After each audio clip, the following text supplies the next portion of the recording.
There are a few configuration options on the Xero integration.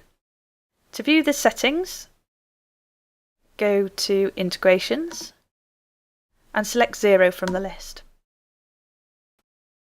So here's the integration settings page. In this video, I'm just going to focus on sales invoices. You can create a draft, submitted or approved accounts receivable invoice in Xero when shipments are dispatched from OrderHarmony or when a sales order is accepted. If you don't want any invoices to be created, choose None Selected from this drop-down here. There's a big difference between these two things. If you choose for an invoice to be created when shipments are dispatched, each time you create a shipment against a sales order, an invoice is created. The invoices that are made include shipped items only, so they won't include non-stock items like delivery charges. If you choose to create an invoice in Xero every time a sales order is accepted, all items appear, and that includes non-stock items like delivery charges, and there is only one invoice per sales order. So we'll look at that first. So I've made the change up here, and I've hit Save Changes. So I'll go to Sales Orders and create a new one, just to add a product line. And that's done.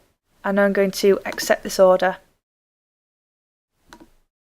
So if you refresh the page, or next time you go into the order, you'll see that under the sales history, you've got an accounts receivable invoice created, and it gives you a link back to the invoice in your Xero account. Next, we'll look at how invoices are created as I make shipments. So again, I go to Settings, Integrations and Xero. And I'm going to change this so that an invoice is created in Xero when shipments are dispatched. So again, make sure you hit Save Changes. And I'm going to Sales Orders. I'm going to choose an order as an example. And you'll see we've got multiple sales order lines, so I can part ship the order. I go to Create Shipment,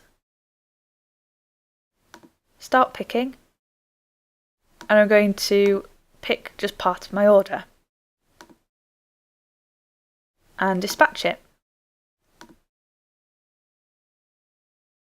Then at the bottom of the shipment, you'll see that the invoice has been created, and you have a link to that just there. You'll notice that there's only the two items that are shipped on there. If we go back to the order again,